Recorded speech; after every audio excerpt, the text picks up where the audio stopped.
할렐루야. 은혜가 차고 넘칩니다. 우리 교회가 은혜의 교회가 되고 있는 모습을 보면서 너무 감사드립니다. 자, 오늘 왜 사람이 되셨나? 누구와 얘기하는 거예요? 예수님이, 하나님이신 그분이 왜 사람이 되셨나? 우리 한번 읽겠습니다. 시작. 여섯째 달에 천사 가브리엘이 하나님의 보내심을 받아 갈릴리 나사렛이란 동네에 가서 다윗의 자손 요셉이라 하는 사람과 약혼한 처녀에게 이르되, 그 처녀의 이름은 마리아라. 그에게 들어가 이르되, 은혜를 받은 자여 평안할지어다. 주께서 너와 함께 하시도다 하니, 처녀가 그 말을 듣고 놀라 이런 인사가 어찌함인가 생각하며 천사가 이르되, 마리아여 무서워하지 말라. 네가 하나님의 은혜를 입었느니라. 보라, 네가 잉태하여 아들을 낳으리니 그 이름을 예수라 하라. 그가 큰 자가 되고 지극히 높으신 이 아들이라 일컬어질 것이요, 주 하나님께서 그 조상 다윗의 왕위를 그에게 주시리니 영원히 야곱의 집을 왕으로 다스릴 것이며 그 나라가 무궁하리라. 마리아가 천사에게 말하되, 나는 남자를 알지 못하니 어찌 이 일이 있으리이까? 천사가 대답하여 이르되, 성령이 내게 임하시고 지극히 높으신 이의 능력이 너를 덮으시리니 이러므로 나실 바 거룩한 이는 하나님의 아들이라 일컬어지리라. 아멘.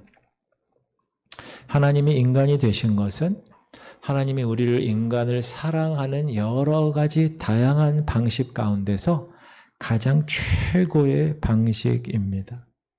동시에 하나님이 사람이 되신 것은 그 인간의 근본적인 죄 문제, 해결할 수 없는 그 죄 문제를 반드시 그분만이 해결할 수 있다라는 것을 우리에게 또 암시하고 있습니다.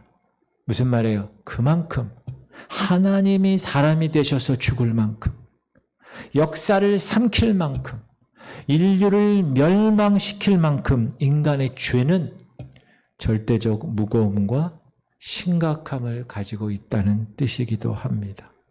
그래서 상대편을 생각해서 그 사람의 수준이 되어주는 것, 이것이 예수께서 죄인의 모양을 갖추고 오신 성육신의 정신입니다. 어떻게 하나님이 여러분과 같은 수준이, 이건 말도 안 되는 거죠. 여러분이 개미 세계에서 개미가 돼서 그 개미의 모든 문제를 해결한다, 이렇게 생각하는 것, 그보다 더한 일이다. 예수 그리스도는 영원하신 하나님의 아들이십니다. 성경은 예수 그리스도의 선제성, 즉 예수님이 이 땅에 태어나시기, 육신으로 이 땅에 태어나시기 전부터 영원부터 계셨다. 태초부터 계셨다. 우리가 새벽에 요한복음 공부하고 있는데, 시작. 태초에 말씀이 계시니라.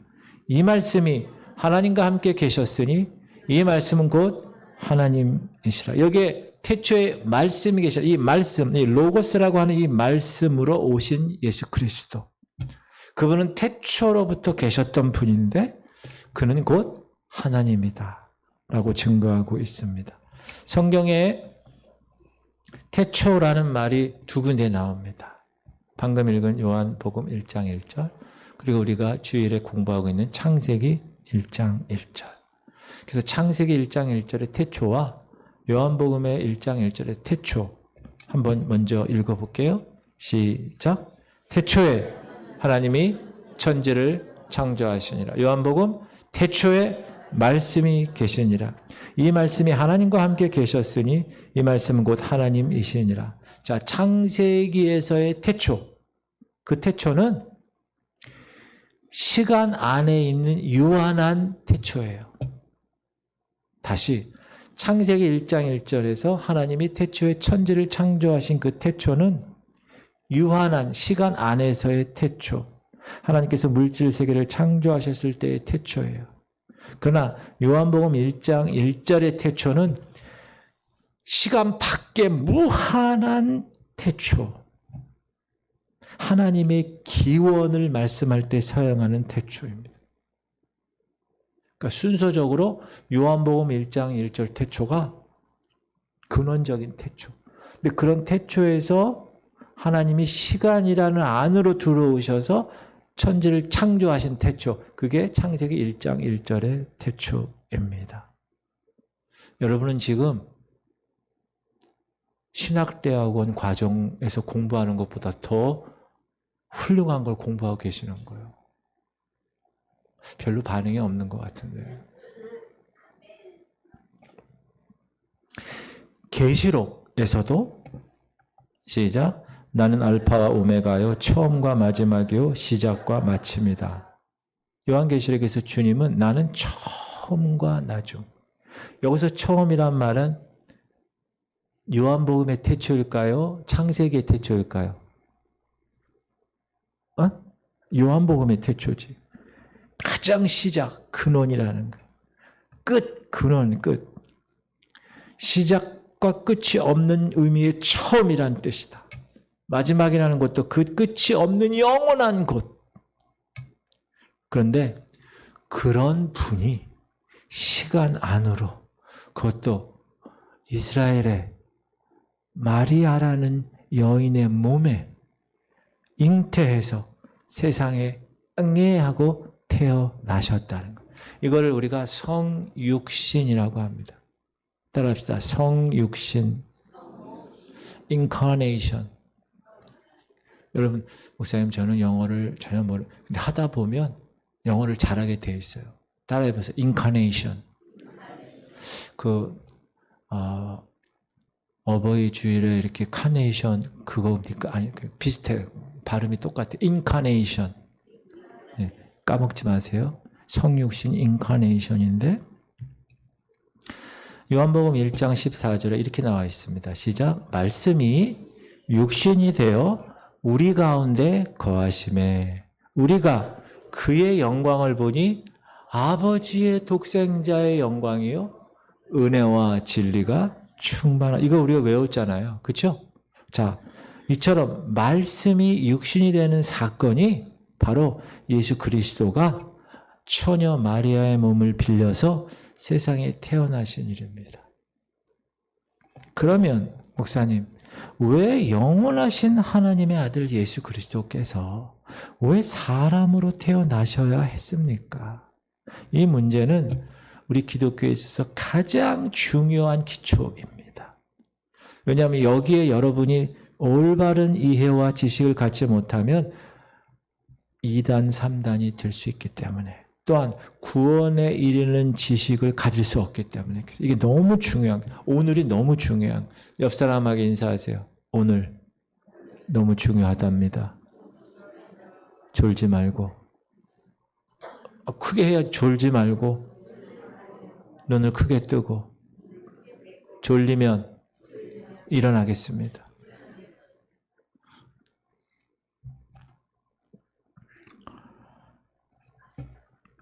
자, 예수님은 죄인의 구원을 위해서 사람이 되셔야 됐어요.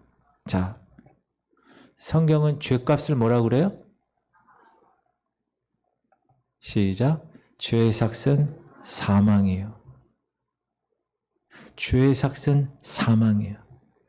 그래서 구약시대 때 하나님이 그 죄의 값을 처리하는 방법을 우리에게 알려줬어요. 그게 피제사예요. 짐승을 대신 죽여서 그 제주의 죄를 그 짐승에게 전가해서 죄값은 사망이니까 그 제주가 죄를 지었으니 죽이면 그 제주가 지은 죄가 사함받는 거예요. 그런 방법을 구약시대 때 하나님이 얘기해 주셔서 그렇게 살은 거예요. 이렇게 인간을 죄 문제를 해결하기 위해서는 그 죄값을 치르는 제물이 필요한 거예요. 양이나 염소나 가난한 사람은 비둘기나 죽여야 돼. 그런데 사람 중에는 완전한 제물이 없어요. 왜? 오늘 공부한 그 선악과 언약을 아담 할아버지가 어겼기 때문에, 깨뜨렸기 때문에 그 아담의 후손으로 나온 모든 사람들은 완전한 죄를 대신할 수 있는 존재가 없어요. 그래서 구약에서는 뭐 했다고요? 흠없는 양을 잡아서 사람의 죄를 대신 속하는 대속 제물로 삼은 것이에요. 근데 이 동물들은 완전한 제물이 될 수가 없어요. 자, 하나님 앞에 드려져야 할 완전한 제물은 두 가지 조건이 따라요. 하나는 따라합시다. 그 제물이 반드시 사람이어야 합니다. 두 번째는 그럼에도 그 제물은 죄가 없어요. 이게 하나님이 요구하시는 완전한 제물이에요. 첫 번째, 사람이어야 한다. 이 사람이어야 한다는 말은 사람의 죄를 양이 대신 갚아줄 수 없기 때문에 사람이어야 한다. 왜? 죄인은 사람이니까. 죄인이 양이면 양을 죽이면 되고, 죄인이 소면 소를 죽이면 되는데, 죄인이 사람이야. 그래서 사람을 죽여야 돼. 근데 완전한 사람을 죽여야 돼. 여러분, 죄라고 말할 때는 우리는 먼저 내가 지은 죄를 얘기합니다. 그래서 어떤 사람, 저는 지금까지 법에 어긋난 죄를 지은 적이 없습니다. 그렇게 얘기하는 사람이 있어요. 그러나 성경은 그렇게 얘기 안 해요. 모든 죄의 뿌리는 아담의 죄에서 뻗어져 나온 거기 때문에 아담의 후손으로 나온 사람은 모두 죄라는 거예요. 아담의 원죄가 나를 죄인으로 만들었고, 아담의 원죄가 이 세상에 사망을 불러왔고, 아담의 죄 동참자로 우리는 그 사망이 지금도 우리 가운데서 왕노릇하는 거예요. 그래서 여러분 죽음을 두려워하잖아요, 세상 사람들. 그러므로 내 죄값이 아니라 아담이 지은 죄값을 갚아야 하는 거예요. 그게 사람이어야 돼. 두 번째, 죄가 없는 사람이 갚아야 돼. 여러분, 빚진 자가 빚의 담보가 될 수 있어요? 그건 말이 안 되죠. 빚진 자인데. 어떻게 담보가 될 수 있어요? 죄값은 사망인데 사망이 그 사망의 죄값을 갚아줄 수 있어요? 못 갚죠. 이 세상에 살고 있는 사람은 다 아담의 혈통에서 나온 사람들이기 때문에 죄인 아닌 사람이 없기 때문에 사람 중에 죄가 없는 사람은 태어날 수가 없어요. 우리가 그렇게 이야기하는, 그렇게 존경하는, 그렇게 믿음의 아버지라고 얘기하는 아브라함을 보십시오. 그는 최초로 하나님의 의를 받은 사람이에요. 구약시대 때는 여러분 예수 그리스도 이전이기 때문에 예수 그리스도 보혈의 피로 구원받는 게 아니에요. 그때는 믿음으로 구원받는 거예요. 히브리서 보면 아브라함이 하나님께서 야, 내가 네 씨를 통해서 저 하늘의 별처럼 땅의 모래처럼 그 씨를 통하여 예수 그리스도가 나오고 큰 민족을 이루게 할 것이야 라고 얘기했을 때 아브라함이 그 하나님의 약속을 듣고 믿음의 여호와께서 그를 그의 의로 여기셨다. 그 믿음을 그의 의로 여기셨다. 그래서 아브라함은 최초로 하나님의 의를 받은 사람이에요. 그러나 그도 죄인이에요. 그래서 아담의 죄값을 갚을 자격이 없어요. 아담의 죄값을. 이삭도 100세 아브라함이 낳은 아들이에요. 기적이죠. 하나님의 권능으로. 사람의 생리적인 모든 기능이 다 정지됐을 때, 100살, 90살 때 그때 태어난 아들이에요. 놀라운 아들이지만 하나님은 그를 아담의 혈통적 자손으로 태어나게 했기 때문에 혈통적 자손인과는 부부관계로 말미암은 탄생을 이야기합니다. 그래서 그도 아담의 죄값을 갚을 자격자가 못 돼요. 세례 요한을 보세요. 세례 요한의 어머니는 이름이 뭐예요? 엘리자베스. 근데 그 엘리자베스가 잉태할 수 없는 임신이 안 되는 거예요. 그런 몸에서 하나님이 잉태케 한 거예요. 그러니까 그 세례 요한의 아버지가 누구죠? 목사님이에요. 제사장 사가랴. 근데 그 잉태되었다고 천사가 얘기해 주는데 믿질 않으니까 하나님 어떻게 하셨어요? 벙어리로 만드신 거예요. 애가 태어날 때까지. 그러니까 막 적어가지고 얘기하고. 그렇게 잉태하지 못할 여인의 몸에서 하나님의 능력으로 태어난 세례 요한이에요. 그러나 그도 아담의 자손이에요. 죄가 있는. 그래서 그도 아담의 죄값을 갚을 자격자가 못 돼요. 왜? 죄인으로 태어났는데. 여기서 우리 인간에게는 두 가지 불가능한 사실 앞에 무릎을 꿇을 수밖에 없어요. 왜냐? 첫 번째, 아담의 후손이 인간 중에는 인간을 구원할 사람이 없다라는 사실이에요. 그 사실에 의해서 우리는 절망적이다. 온 인류가 여러분 게르만 민족들 민족 개량한다고 딱 봐서 우성인자는 살리고 열성인자는 다 죽였어요. 인종 개량한다고. 좋은 인종 만든다고. 아무리 인종을 개량해서 좋은 민족이 나온다 하더라도 아무리 다 공자가 되고 다 맹자가 되고 다 석가가 되고 아무리 다 아브라함이 되고 아무리 다 다윗이 된다 하더라도 역시 아담의 후손으로 태어난 그 사람의 죄는 우리에게 존재하고 그 죄값으로 오는 사망, 죽음은 누구나 면할 수 없는 거. 다 죽었잖아요. 그래서. 그렇죠? 사망이 왕노릇하기 때문에 다 죽은 거예요. 아브라함도 죽고 다윗도 죽고 공자도 죽고 맹자도 죽고 다 죽은 거예요. 그러므로 인간은 영원히 멸망받을 수밖에 없다는 사실 우리는 기억해야 한다. 그래서 죄로 죽을 수밖에 없는 인간을 구원하기 위해서는 인간은 안 된다 이거예요. 인간은. 오직 하나님만이 하실 수 있다라는 결론에 도달할 수밖에 없다. 그래서 하나님은 이처럼 아담의 죄로 인해서 영원토록 버림받게 된 인생들을 구원하시기 위해서 한 완전한 제물을 예비해 두셨는데 그 제물이 바로 하나님의 독생자 따라하세요. 예수 그리스도이십니다. 우리가 예수를 믿어도 정확하게 이런 원리에 의해서 내 죄가 해결됐구나 라는 생각을 꼭 갖고 계셔야 됩니다. 그러면 하나님의 아들이신 예수 그리스도께서 사람이 되셨다는 것을 배웠는데 그러면 어떻게 사람이 되셨는가? 자, 사람이 되시려면 일단 어떻게 해야 됩니까? 육신을 그분이 입으셔야 돼요. 질문 드립니다. 예수께서 육신으로 이 땅에 오시기 전에 예수님은 육신을 가지고 계셨나요? 다시 닭곰탕을 드시고 아무 대답을 안 하시네. 다시 예수께서 육신으로 이 땅에 오시기 전에 예수님은 육신을 가지고 계셨나요? 아니죠. 예수님은 영적인 존재이세요. 이 땅에 오시기 전에는 육신을 가지고 계시지 않았어요. 그래서 그분이 이 땅에 오시기 위해 사람이 되기 위해서는 뭐를 입어야 돼? 육신을 입어야 돼. 그럼 육신을 입기 위해서는 사람의 몸에서 태어나야만 해요. 어떤 영적 존재가 그냥 사람의 몸을 가지고 사람이 될 수 없어요. 그거는 변신이라고 그래요.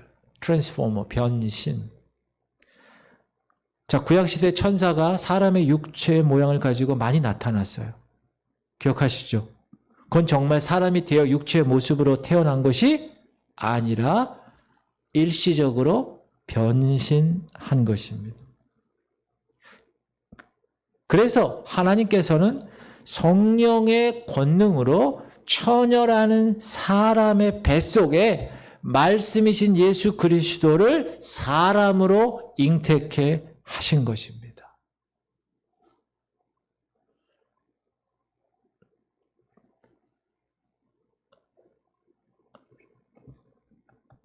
눈이 다 자, 읽읍시다. 시작. 자녀들은 혈과 육에 속하였음에 그도 또한 같은 모양으로 혈과 육을 함께 지니심은 죽음을 통하여 죽음의 세력을 잡은 자 곧 마귀를 멸하시며 또 죽기를 무서워함으로 한평생 매어 종노릇하는 모든 사람들을 놓아주려 하심이니. 왜 혈과 육을 가진 사람으로 되셨다고요? 마귀를 멸하시고 한평생 그 마귀 밑에서 종노릇하는 불쌍한 사람들을 놓아주려고. 옆 사람 하나 보세요. 얘기하세요. 눈을 뜨십시오. 눈을 크게 뜨십시오. 네. 자, 그리고 마리아가 예수 그리스도를 잉태한 일은 우리 인간의 태어남과 달라요, 같아요? 다르죠. 우리 인간은 자연 생식법에 의해서 아담의 후손으로 잉태되었지만 예수님은 뭐예요? 따라합시다. 남자를 알지 못하는 처녀의 몸에서 잉태되었습니다. 우리는 엄마 아빠의 결합으로 잉태된 존재입니다. 그렇죠? 여기서 혹시 저는 우리 엄마가 처녀인데 태어났습니다. 손 들어보세요. 없어요. 그거는 뭐라 그래요? 처녀가 애 임신했다고 그러면 새빨간 거짓말이라고 그러잖아요. 우리 어르신들이. 새빨간 거짓말. 새빨간 거짓말 몇 개 있잖아요. 3개 있어요? 처녀가 애기 난다는 거하고 장사꾼이 손해보고 장사한다고 또 하나는 뭐예요? 아유 빨리 죽어야지. 아유 죽고 빨리 죽어야지. 새빨간 거짓말이라고 그러네요. 강경자 권사님이 하셨어요. 얘기를. 처녀의 몸으로 나타났다. 이 얘기는 뭐냐 하면 처녀 마리아의 몸에서 태어나신 예수님은 여인의 몸에서 성령으로 나셨기 때문에 따라하세요. 원죄가 없는 완전한 사람입니다. 지금 아까 얘기한 아브라함, 이삭, 또 석가, 공자, 맹자 다 뭐예요? 원죄가 있는 존재라서 원죄를 지은 아담을 해결할 수 없어요. 죄를. 근데 하나님은 성령으로 잉태해서 원죄가 없는 완전한 사람으로 예수님을 탄생시킨 겁니다. 인간이라는 면에서는 우리랑 똑같아요. 그러나 원죄만 없으신 분이세요. 아담의 원죄는 아담의 씨로 인해서 아담의 원죄가 유전되는 건데 예수님은 사람의 씨로 출생하신 분인가요? 아니에요. 하나님의 씨 성령이 말씀이 잉태되어서 육신으로 나온 분이기 때문에 그분에는 죄가 전혀 없으십니다. 그래서 요즘 인본주의 신학자들이 예수 그리스도를 그릴 때 어떻게 그리느냐? 마리아랑 막달라 마리아랑 결혼을 해서 애를 낳았다. 하여튼간 생각으로 죄를 지었다. 이런 얘기를 많이 해요. 십자가 상에서. 그거는 새빨간 거짓말이에요. 왜? 예수님은 원죄가 없으시기 때문에 죄성이 없는 분이에요. 그분 자체 스스로가. 죄를 지으실 수 없는 분이에요. 왜? 죄성이 없기 때문에. 자, 그러면 예수님은 어떻게 우리의 죄값을 갚으셨나? 말씀이 육신이 되심으로 이제 죄가 없는 완전한 거룩한 분이 태어나신 거 2000년 전에 유대 땅에. 하나님의 완전한 의를 가지신 분이 출생하셨어요. 그래서 그분만이 우리 인간의 죄값을 갚아주실 완전한 대신 속죄 제물이 되신 겁니다. 그 성경은 그분 외에는 구원을 받을 만한 이름을 주신 일이 없다. 시작. 다른 이로서는 구원을 받을 수 없나니 천하 사람 중에 구원을 받을 만한 다른 이름을 우리에게 주신 일이 없음이라 하였더라. 그러므로 무슨 이단이 와서 자기가 메시아다, 정명석, 이 얘기 저 얘기만 하잖아요. 다 뭐요? 새빨간 거짓말입니다. 자, 또 하나. 하나님 앞에 합당한 속죄 제물의 자격자가 됐어, 예수님이. 그럼에도 불구하고 그분이 이 땅에 오셔서 NO! 나 십자가 안 져. 만약에 그런다면, 제물로 바쳐지지 않았다면, 죄값으로 피를 흘리지 않았다면 아무 소용이 없는 거라는 거예요. 그런데 그분은 아버지 하나님, 이 잔을 내게서 제발 거두어 주세요. 그러나 내 뜻대로 마옵시고 아버지 뜻대로. 그래서 순종하셔서 그 십자가를 지셔서 죽으셨다는 거예요. 그럼 예수님이 우리를 위해서 짊어져야 할 것이 무엇이 있을까? 첫 번째, 율법. 자, 우리 인간은 율법을 다 완벽하게 지킬 수 있어요, 없어요? 없어요. 근데 예수님은 비록 죄 없는 몸으로 태어나셨다 할지라도 만약에 예수님이 율법을 범했어. 그럼 어떻게 되는 거죠? 죄인이 되는 거예요. 율법을 범했으니까. 자범죄로 인하여서 죄인이 되는 거예요. 그래서 이 제사장들이나 이 바리새인들, 서기관들이 예수님을 책잡으려고 여러 가지로 시험을 하고 덫을 놓고 올무를 놓지만 단 한 건도 책잡힐 일이 없었어요. 시작. 너희 중에 누가 나를 죄로 책잡겠느냐? 내가 진리를 말하는데 어찌하여 나를 믿지 아니하느냐? 저 마무리를 보니까 사람들, 우리 성도들 얼굴이 갑자기 펴지기 시작했어요. 갑자기 이러다가 다 끝났네. 사랑하는 성도님, 하나님은 죄인을 구원함에 있어서 우리를 보시지 않습니다. 나의 부족함 보지 않으세요. 나의 죄 많고 적음 보지 않으세요. 내 인물이 잘나고 못남 장애받지도 않으세요. 하나님은 죄인을 구원하심에 있어서 따라하세요. 오직 독생자 예수님만 보십니다. 우리의 죄를 속죄하신 예수 그리스도만 보세요.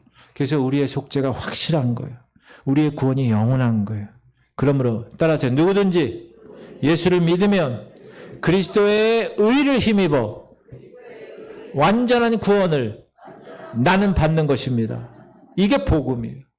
하나님의 구원에 나를 바라보면 너무 부족해서 도저히 가망이 없는데, 그러나 주님을 바라보니 염려 없고 내가 할 일을 그분이 해주셨기 때문에 내가 할 일은 다만 그분을 믿는 것뿐이구나, 이렇게 생각하는 거예요. 따라하세요. 내가 할 일을 그분이 다 하셨어. 내가 할 일은 예수만 믿는 일입니다. 우리가 외운 말씀 시작. 영접하는 자 곧 그 이름을 믿는 자들에게는 하나님의 자녀가 되는 권세를 주셨으니 이는 혈통으로나 육적으로나 사람의 뜻으로 나지 아니하고 오직 하나님께로부터 난 자들이니라. 여러분, 그분을 영접하셨습니까? 아멘. 내가 죽어야 할 그 자리에 예수님이 나를 대신해서 죽으셨습니다. 그러므로 우리가 할 일은 그분만 영접하면 되는 거예요. 그분이 다 하셨으니까 그분만 믿으면 되는 거예요. 그럼 그분은 우리에게 은혜 주시고 구원 주시고 하나님의 자녀로 삼아 주시는 것입니다. 할렐루야. 옆 사람하고 인사하세요. 설교가 끝났네요.